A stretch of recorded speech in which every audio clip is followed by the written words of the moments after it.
பொதுவாகவே புனர்பூச நட்சத்திரத்தில் பிறக்கிறீங்க அப்படின்னா தியாகம் நிறைய பண்ணணும், எதிர்பார்ப்புகளை குறைச்சிக்கணும், நிறைய பேருக்கு 4 பேருக்கு நல்லது பண்ணணும், பிறருக்கு ஹெல்ப்ஃபுல்லாக இருக்கிறது, பிறரை வாழ வைப்பது, தானம் தர்மம் செய்யறது, இந்த மாதிரி நம்ம சனி தசையில் பண்ணணுங்க. சனி தசையில் பண்ணுறது வீணாக போயிடுமா அப்படின்னா கொடுத்தது திருப்பி வரும். புனர்பூசம் நீங்கள் என்ன கொடுக்குறீங்களோ 4 பேருக்கு அது உங்களுக்கு திரும்பி வரும்.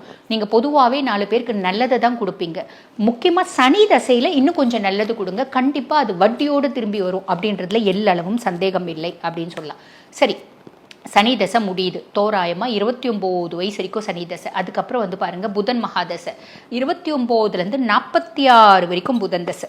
இப்போ இந்த புதன் தசை வந்து பாருங்கள், புதனை பற்றி சொல்லணும் அப்படின்னா இந்த தசை காலகட்டத்தில் நம்ம அறிவு அப்படின்றது விருத்தியாகும், தெளிவு, ஞானம், நம்மளோட புத்திசாலித்தனம், இயற்கையாகவே புத்திசாலிகள் இருந்தாலும் அந்த புத்திசாலித்தனம் அப்படின்றது மேலோங்கும் அப்படின்னு சொல்லலாம். புதன் சுய ஜாதகத்தில் நல்லா இருக்காரு அப்படின்னா நிறைய பேர்கள் ஆன்மீக விஷயமான ஒரு தொழிலில், ஆன்மீகம் சம்மந்தப்பட்ட ஒரு இதில் முன்னேற்றம் அடையிறது, அக்கௌண்டன்சி, அவங்க என்ன வேலை செய்கிறாங்களோ அதில் வந்து பாருங்கள் அவங்க அறிவை யூஸ் பண்ணி இன்னும் கொஞ்சம் முன்னேற்றம் அப்படின்றத அடைவாங்க. பொதுவாகவே குருனாலே ஆசான், மற்றவங்களுக்கு சொல்லிக் கொடுக்கக்கூடிய தொழில், ஒரு பெரிய கம்பெனியில் ஒரு நல்ல போஸ்ட்டில் இருக்கிறது, அந்த மாதிரி ஒர்க்கு, டீச்சர்ஸு, லெக்சரர்ஸு, ப்ரொஃபஸர்ஸ் இந்த மாதிரி தான் இருப்பாங்க இல்லைங்களா.